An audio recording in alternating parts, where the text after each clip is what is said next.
Добар ден, почитувани, добре дојдовте во магазинот за родителство 0+ месеци на телевизија Телма. Мите дека доењето е лесно. Повеќето сметаат дека тоа е еден природен процес, но многу често не се случува спонтано. Родилките треба да имаат одредена едукација за да воспостават успешно доење. За најчестите потешкоти при доењето, денеска ќе ја запрашаме и за нивните решенија секако Јасна Апостолски Николов, меѓународен сертифициран консултант за доење. За сето ова подетелно во денешната емисија, а ќе имате можност, почитувани вие, да се вклучите со ваши прашања во програма. Затоа, останете на Телма.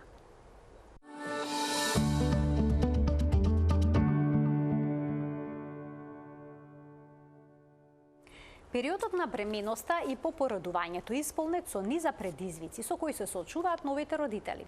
Како да се грижат за бебето и дали доењето ќе биде успешно? Има ли начин да знаат дека бебето е сито? Што ако мајката нема доволно млеко или пак има премногу? Бројни се грижите и дилемите. Одлична вест е што од неодамна Роса реализираше проект во кој собра на едно место повеќе експерти од различни области со цел да им овозможи на родителите да добијат одговори од прва рака и кои ќе бидат достапни во секое време. Под името Роса онлайн школа за родителство објавен е првиот серијал видеа кој можете да ги погледнете на веб страницата на Роса или на нивниот YouTube канал. Во денешната емисија ќе зборуваме за најчестите предизвици при доењето, за најчестите потешкоти со Јасна Апостолски Николов, меѓународен сертифициран консултант за доење. Добре ни дојде Јасна. Добро ве најдов. Во студиото на Телма. Уште една емисија која што претпоставам дека ќе биде многу корисна за сите мајки што дојат, но и за оние кои што допрва ги чека еден таков предизвик. Ќе речам предизвик бидејќи мите дека доењето е лесно. Тоа се смета дека е природен процес, но многу често не оди спонтано. Па што е потребно за доењето да биде успешно? Мој совет, топла препорака е уште во текот на бременоста да се едуцираат. Барем да ги знаат оние основни работи, како се развива лактацијата и што е она што мораме да го поминеме во првите 4 до 6 недели додека оди развојот на тој процес. Бидејќи иако е спонтан и природен процес, сепак е малку тежок период, за кој што ако се претходно едуцирани и психички спремни, многу полесно го поминуваат и ги надминуваат сите тие препреки и предизвици. Некогаш сами, некогаш и со стручна помош. Затоа јас и на часовиве за трудници кои што ги одржувам, првото нешто што им го кажувам кога е веќе темата доење, им напоменувам дека нивните очекувања се едно, а реалноста е сосема друга. Реалноста е хаос.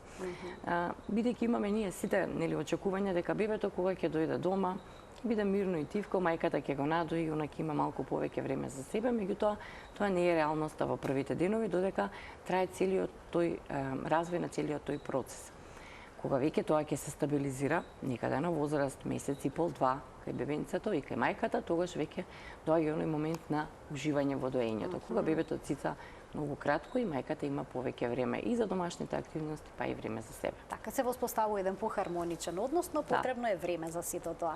Во денешната емисија ќе проговориме за вообичаените потешкоти при доењето. Одвоивме 8 прашања и дилеми на кои што ќе побараме решение од вас Јасна. Еве веднаш ќе започнеме со првото прашање за денеска, кое што гласи: како да бидеме сигурни дека бебето е добро поставено на дојка и дека цица? Јасно знаеме дека бебето треба да е припиено на дојката за да цица, но како да знаеме дека тоа правилно поставено, правилно припиено? Пред да се наместат мајката и бебето во позиција за доење, положба за доење, многу често знаете да ме прашаат која положба да ја одберам. Универзална положба нема. Се одбира положба која што на мајката во моментот е најудобна. Дали ќе биде лулка, вкрстена лулка, биолошката положба или фудбалската положба. Можеме да покажеме отприлика како тоа изгледа? Лулка им е она класична положба, вкрстена лулка, кога го држиме со глава, со другата рака ја придржуваме градата. Фудбалската позиција е кога практично доаѓа како под пазувите странично поставено. Со ноџињата под пазувите. Да, со ноџињата под пазувите и биолошката е тука. Главчето е тука, да. И биолошката е кога мајката е скроз малце подналегната и бебето и доаѓа напред пред нејзе. А кога лежи мајката?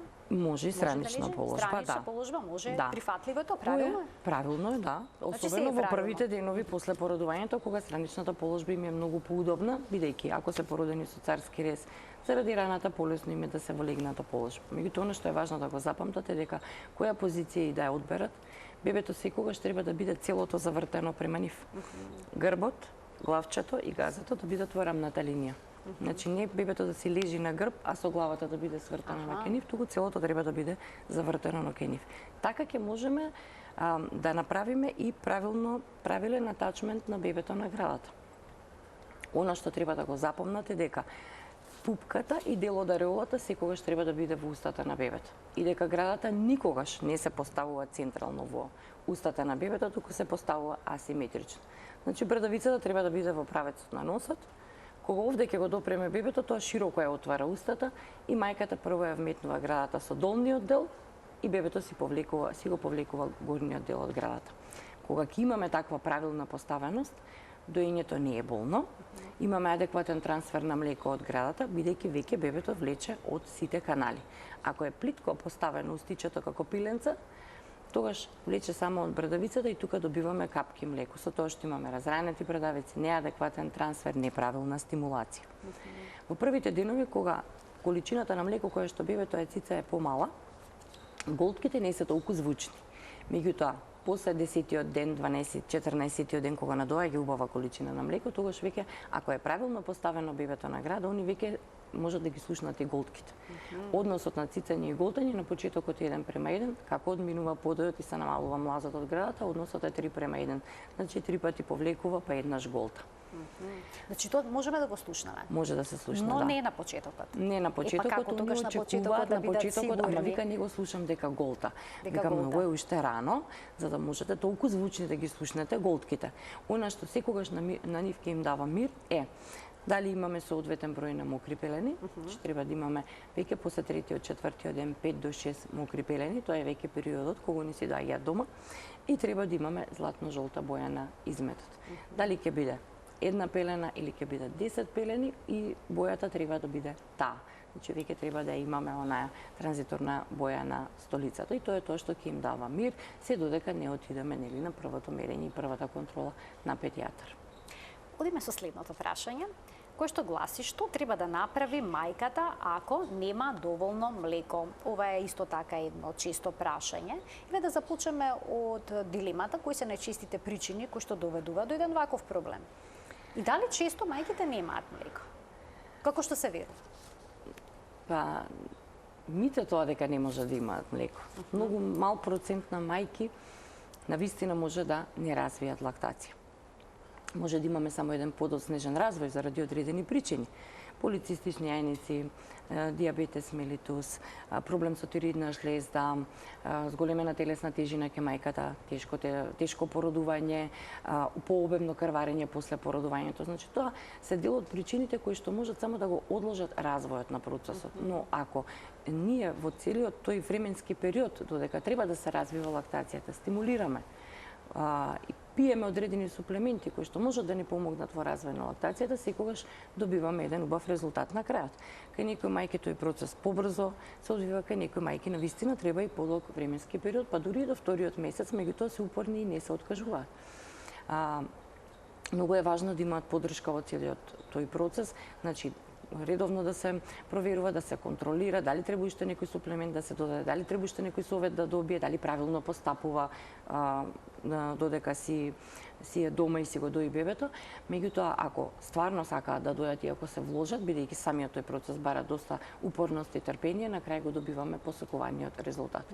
Единствено не можеме да се спротиставиме на природата, значи ако имаме малку жлездано ткиво и толкова е продукцијата на млеко, тука веќе против природата не можеме да одиме, меѓутоа тоа е многу мал процент на мајки. Јас во мојава искуство, веќе 5 година работам како консултант за доење и ќе продолжам уште 5 со оглед на тоа дека го релиценцирав сертификатот, значи до сега можам да избројам на една рака само мајки кои што навистина се потрудиле и не сме добиле резултат да постигнат ексклузивно доење. Меѓутоа, они знаете како викаат, барем ми е мирна совеста дека се сум пробала, и дека стварно не било, не дека не сум успеала затоа што не сум се трудела, него едноставно толку можело да се направи. Така, значи, но тоа се исклучоци? Исклучоци, сепак најчесто упорноста се исплати. Да, да.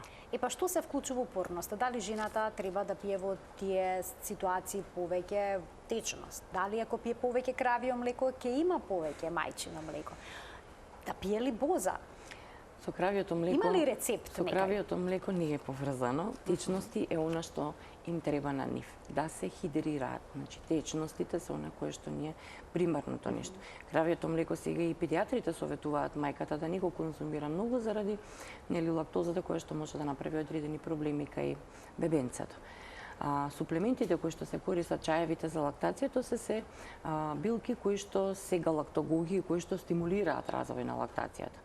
Бозата да, секако, затоа што има состојки во неја кои што исто така делуваат на зголемена продукција на млеко.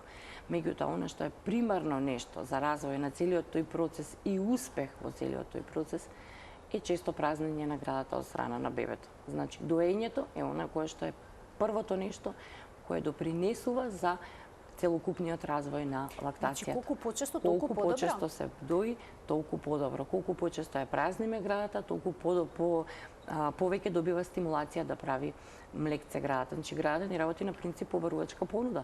Колку ќе побараме, толку ќе направи. Почесто ја празниме, ја стимулираме, побрзо делува за да направи ново млекце. Ако треба да имаат, оно што секогаш нив ги збунува е многу често цица бебето во првите денови. Да, бидејќи ако треба да имаат бебињата 8 до 12 подои, но роденчињата имаат и до 18 подои. Бидејќи они мало желудниче, мала количина на млеко ќе ја исцицаат, мајчиното млеко е брзо важливо, се вари за 25 минути, они повторно огладнуваат, меѓутоа нас ни е сето тоа во прилог. Тука и треба поддршка на мајката. Нормално од стручно лице, но и од целата фамилија.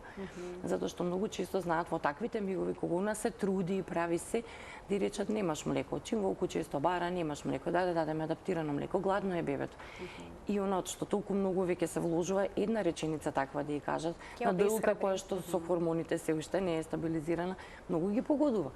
Значи, навистина им треба многу голема поддршка од семејството за да можат да истраат во целиот тој процес. Бидејќи тоа чувство може да биде силно фрустрирачко за жената. Точно, и е фрустрирачки за нив. Јас сум имала многу мајки кои што навистина ги погодува, плачат, па ајде сега тој стрес како ќе се одрази, па гледај што ми прават, па ти да ми објасниш, па да видиме, дојди да се провериме уште еднаш. Значи, стварно, семејството е, да речем, го носи и поголемиот дел од поддршката која што треба да има една дојлка. Така, ние сега ќе одиме понатаму со уште едно прашање кое што е поврзано со најчестите потешкоти при доењето и гласи: како да се реши проблемот јасна со преполнетите гради? Најнапред, која е разликата помеѓу полна дојка и преполна дојка? Тоа е оно што на почетокот го напоменавме, дека е многу важно да имаат една едукација уште во текот на бременоста, за да можат да разликуваат полна од преполна и како да спречиме преполнети дојки. Овој проблем најчесто им се јавува првите денови после породувањето, некогаш и уште во родилиште, а некогаш и само што ќе си дојдат дома.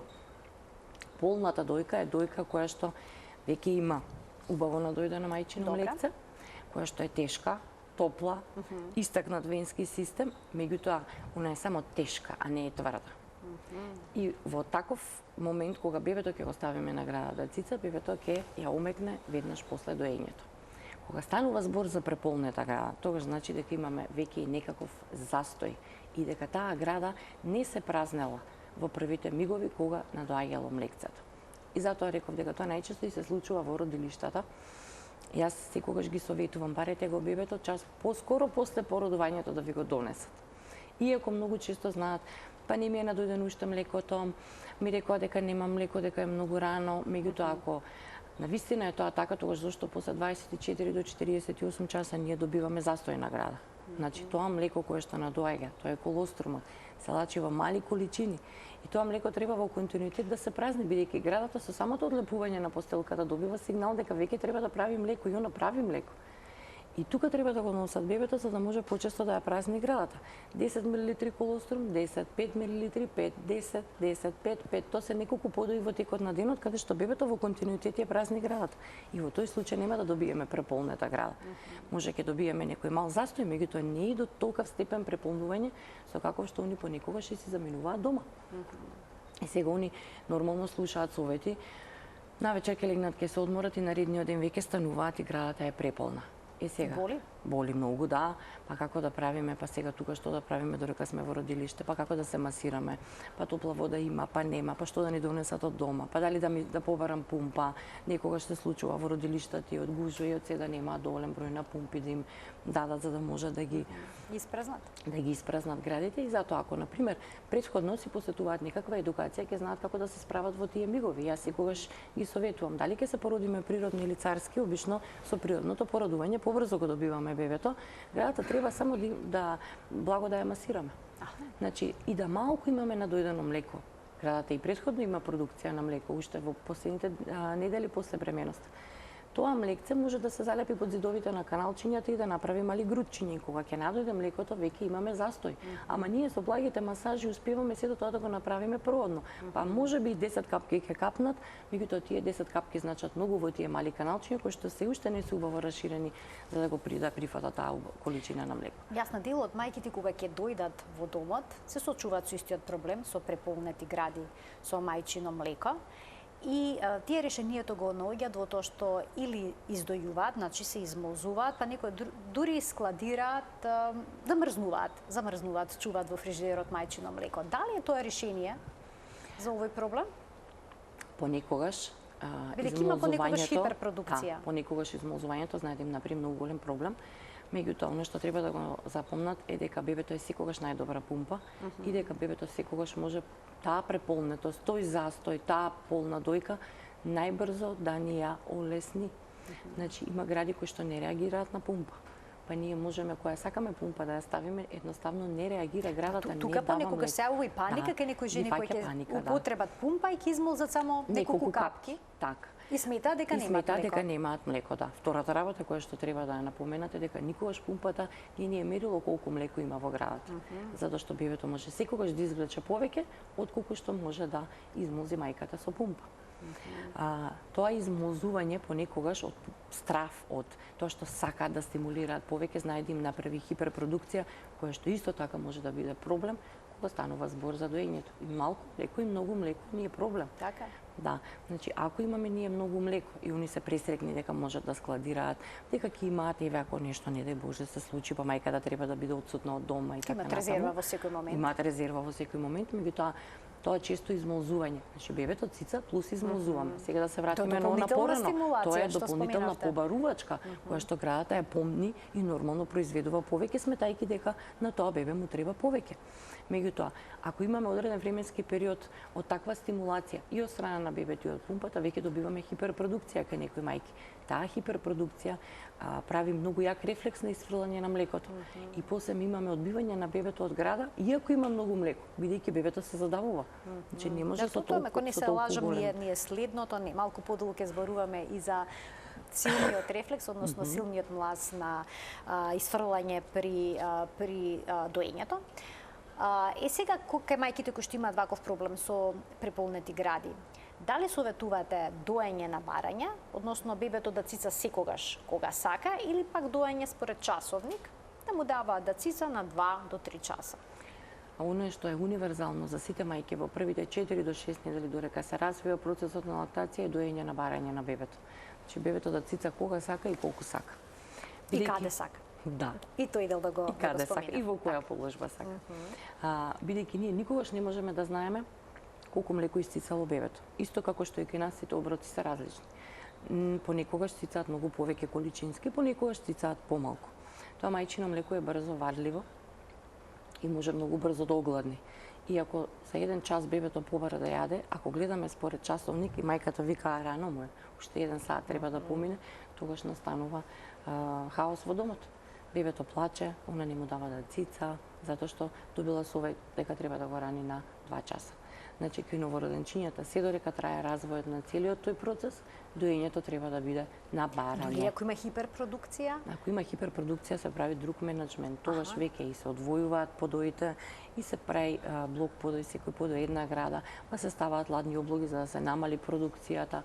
Меѓутоа, тоа е само кога ќе бидеме сигурни дека станува збор за хиперпродукција. И јас најчесто не превземам такви драстични мерки во првите 6 недели додека не се стабилизира развојот на целиот процес. Кога ќе се стабилизира и кога стварно ќе се увериме дека станува збор за хиперпродукција, тогаш одиме со малку поагресивен план.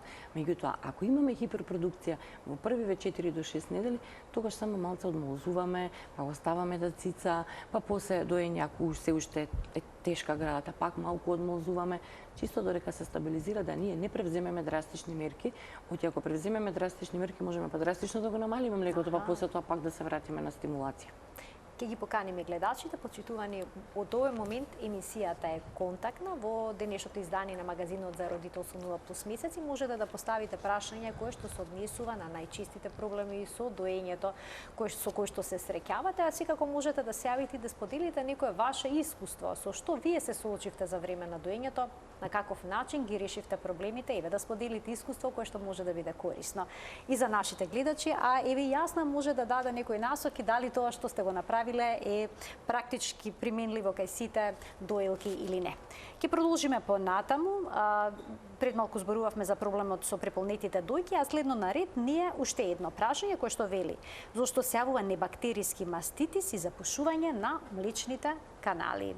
Значи, тоа е уште еден проблем. Сега, што е тоа небактериски маститис, бидејќи има и бактериски? Маститот е воспаление на млечните каналчиња, кое што, како што кажам, арија може да биде бактериски и небактериски. Кога станува збор за небактериски маститис, тоа значи дека имаме воспаление на млечното каналче заради преполнетост на градата и заднат млечен канал. Заднатниот млечен канал може да биде од застојно млеко кое што внатре формира грудче. И нормално, остатокот од градата, продукцијата доаѓа до грудчето, не може да се исфрли млекцето на надвор. Имаме потекување на каналчињата, имаме отток кој што делува на другите соседни канали во другите лобуси и веќе тоа почнува да се генерализира на целата града. Тој небактериски маститис може да настане заради задното млечно каналче, кое што обично се јавува на брадавицата. Тоа е едно бело топче, кое што можат на интернет да го најдат како блистер. Така.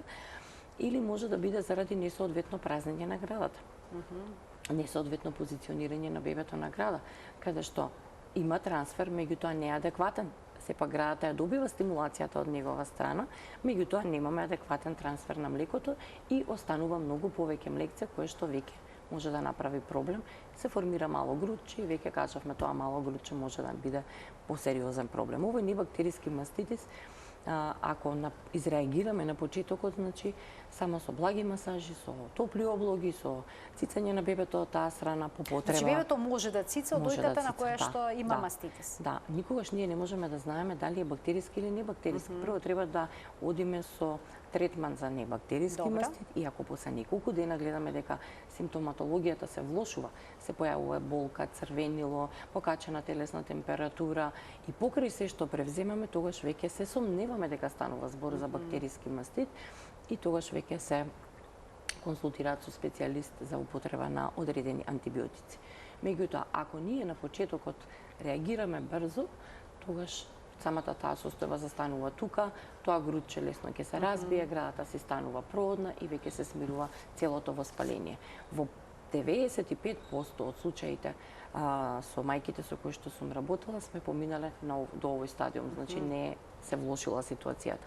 Кај некој од нив ќе споделам искуство од, па да речам, солидна бројка на мајки кои што едно мало грудче или мало црвенило пробувале сами да го разбијат со груби масажи кои што се тотално контраиндицирани во таквата состојба, прават такво ширење на самото воспаление.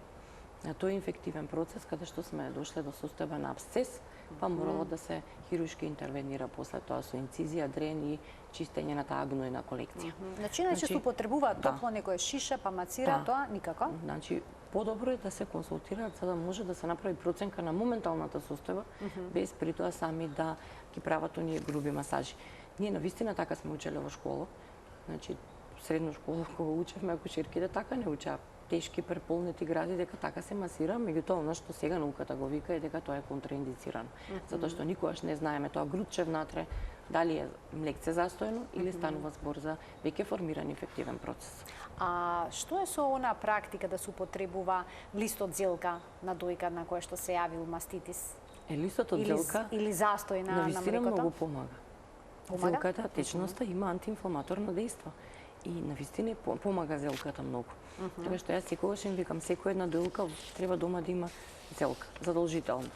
И прво нешто што ќе се случи... Значи секогаш во фрижидер зелка? Прво нешто што ќе приметат било каква промена на градата, обавезно блага масажа под туш топла вода, ставаат ладни листови зелка, па после ја бараат јасно. Зашто може самото тоа да направи улеснување, да. Самото тоа може да направи улеснување, кај некои мајки листот да биде ладен? Ладен, да, ладен од фрижидер. Но во првите месец-два многу често една мајка може да има такви застојни гради. Да. И сега добро е прво да ги примени советите кои што секако може да ни помогнат. Меѓутоа ако гледа дека веќе тоа не помага, тогаш веќе стално им викам тогаш ме бараш. А на првиот проблем мораме да реагираме одма. Значи може во среднок да се случи тоа, благата масажа со туш топла вода и ладните листови зелка можат за 50% да ни го намалат. И веднаш бебето да се стави да цица таа дојка? Да, после тоа може бебето да се цица, да. Следното прашање во денешниот магазин за родителство се однесува на вовлечените мали и рамни брадавици. Можам ли успешно да дојам? Е прашањето кое што го поставуваат жените со ваков проблем, па можат ли успешно да дојат жените кои што имаат вакви брадавици, но ја тука би додала и оние кои што имаат големи брадавици. И тие исто така се жалат дека бебето не може да фати. Ако знаат правилно да го наместат бебето на града, без разлика каква е брадавицата, секој бебе може да се ја прифати градата. Дури доколку се вовлечени? Дури ако се вовлечени, да. Значи може со соодветна масажа да се извлечат. Сега има многу лесни пумпички за извлекување на мајчино млеко, меѓутоа јас во мојата пракса имав две мајки кои што имаа вовлечени брадавици, бебиња кои што беспрекорно доеа. Значи само треба да не се советуваат веднаш да употребат силиконски брадавици. Но најчесто тоа е првиот чекор. Но најчесто тоа е првиот чекор кој што како совет што го добиваат. Значи, затоа пак ќе се навратиме на дека едукацијата е многу важна, така, за да можат да знаат дека и со било каква форма на брадавица, бебето може да цица ако правилно знае да се намести. Ние, за жал, тука ги немаме, јас многу често спомнувам, ги немаме baby-friendly родилиштата. Значи, нашиве родилишта не се акредитирани. Иначе, во baby-friendly родилиштата, бебето кога ќе се роди, го ставаат на стомакот на мајката. Тоа бебе во рок од 60 минути лази до градата и почнува да дои. Значи, кога една мајка ќе го види тоа, без разлика какви брадавици има, никој нејзе после тоа не може да ја увери дека бебето нејзино не знае да се намести на градата или дека брадавиците нејзини се причина да она не може да го дои бебето. Тоа е еден многу убав чин, се надевам дека некогаш ќе можат некои од мајкиве наши да го доживеат, меѓутоа рамните брадавици, вовлечените брадавици не се причина за да не дојат. Големите брадавици понекогаш знаат да се исплашат мајкиве. Вика, види колку му е малечко устичето, јас колкави брадавици имам. Меѓутоа, тука е важна позицијата на бебето и трансферот на млекото. Како позиција советувате кај жените кои што имаат големи брадавици? Било која позиција. Јас зборувам за позицијата на града. Како и да, ако го наместиме длабокиот, правилен длабок фат на бебето на града, како треба брадавицата внатре само си се движи во устата, немаме контакт никаков каде што она би можела да го задави, да го засркне.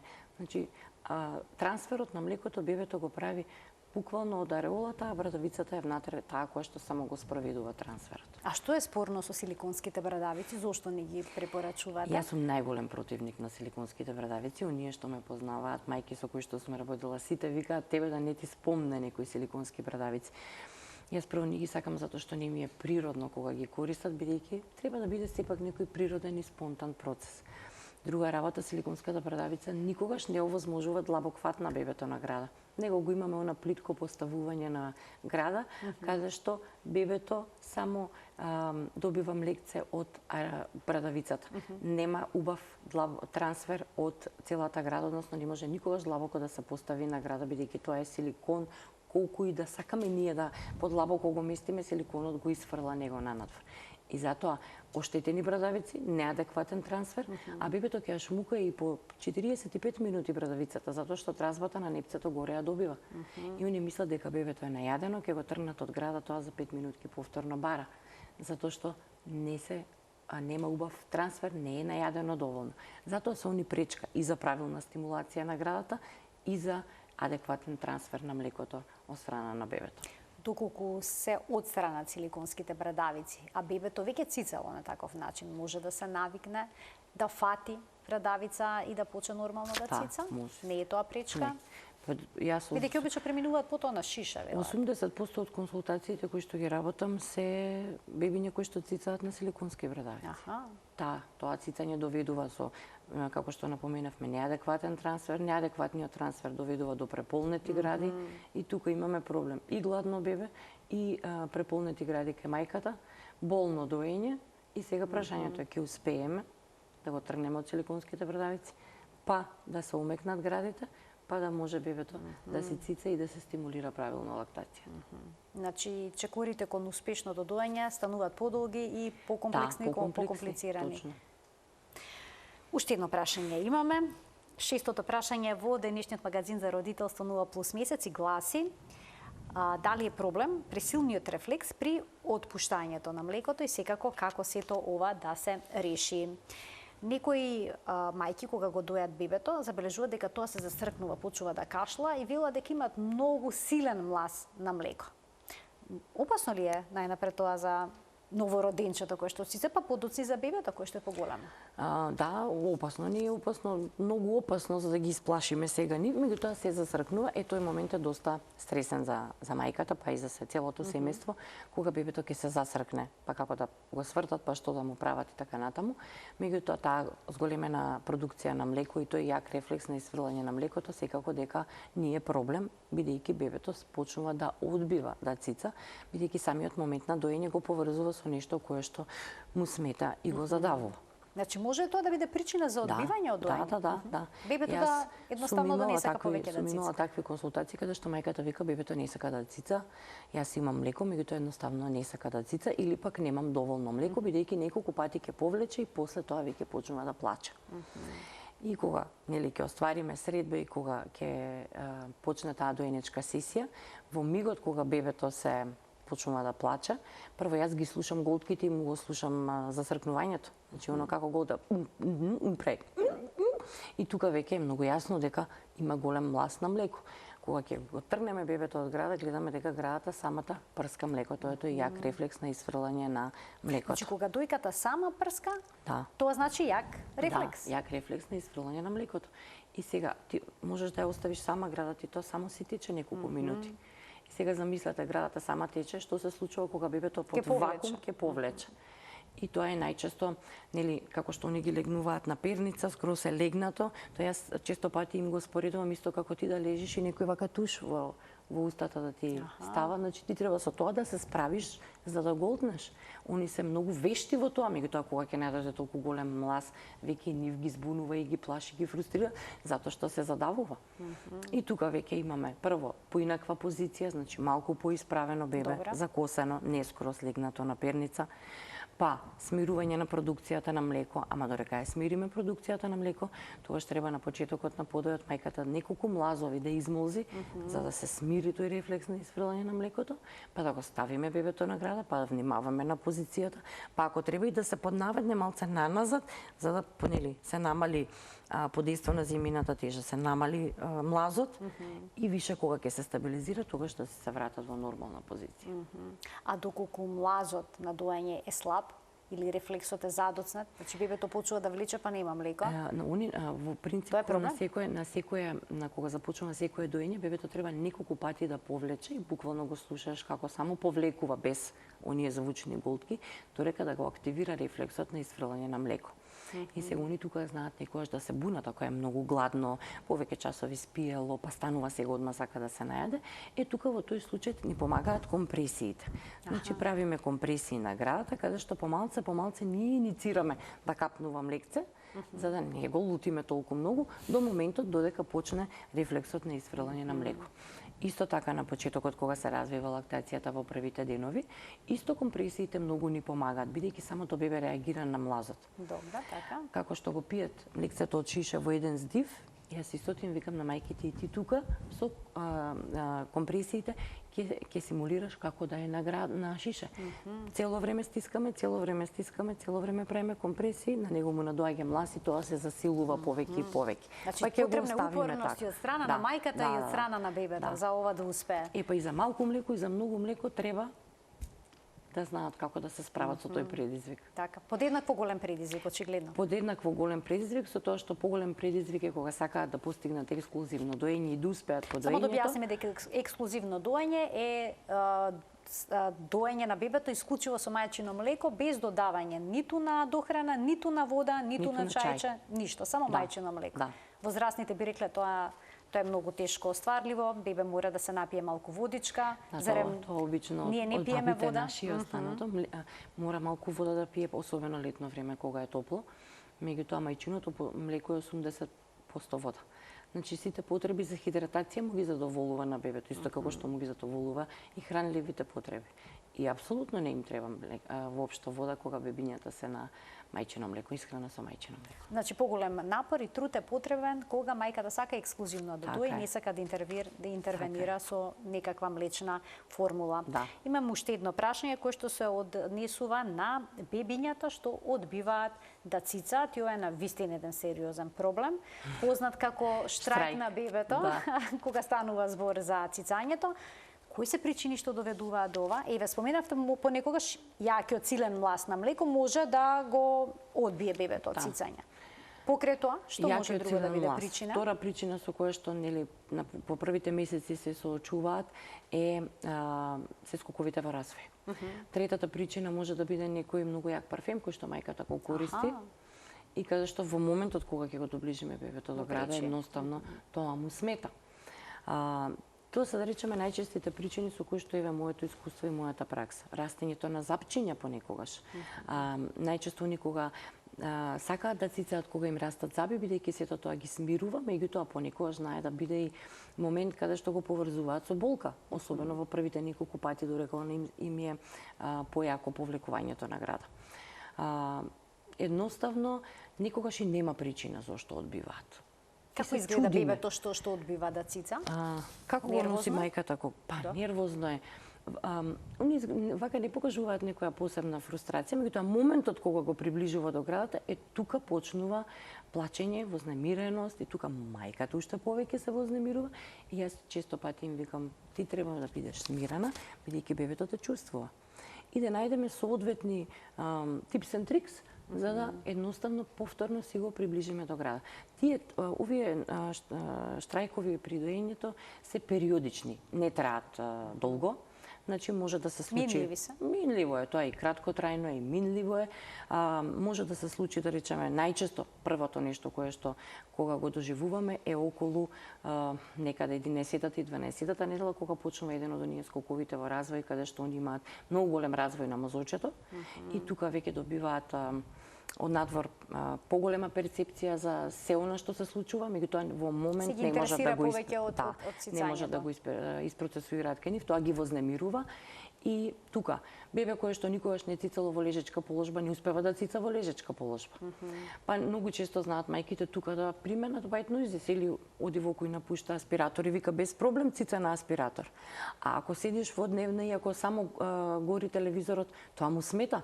Значи, многу чудни се тие некои работи кај нив, меѓутоа можеш да го погодиш моментот, начинот, за да можеш да успееш да го надминеш тој период и да си продолжиш после тоа со доење. И вистина е така. Значи, како старото бебе да се враќа дома кога ќе помине тој период. Но се случува тука и да прекине доењето.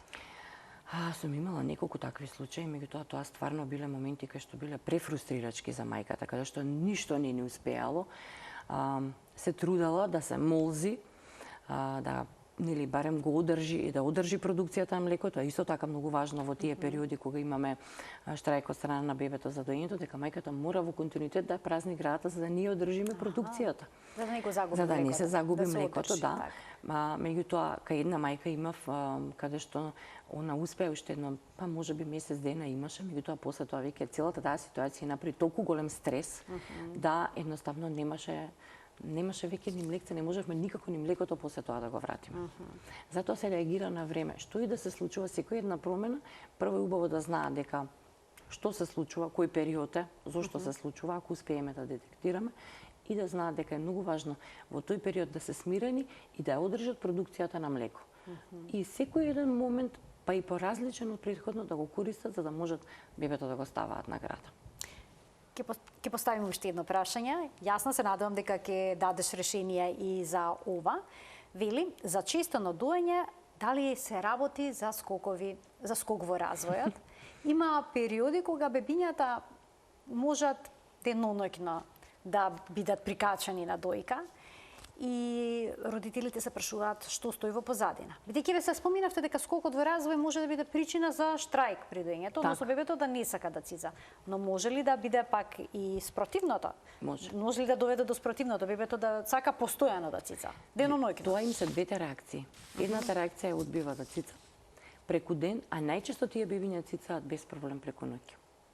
И тоа исто така доста често се бебиња кои што во текот на ноќта преспивале неколку сати. И сега имаме една обратна ситуација, каде што преку ден имаме проблем со цицањето, а ноќе се будат често и така ствари го компензираат оној вкупен волуменски внес во 24 часа. А другата реакција им е често цицање. И едната и другата мајките ги тераат да помислат дека немаат млеко. Бидејќи ако често цица, си викаш најверојатно нема доволно млекце, па мора почесто да цица. Ако одбива да цица, еднаш два пати ќе повлече и почнува да вика, исто така ги тера да помислат дека немаат млеко.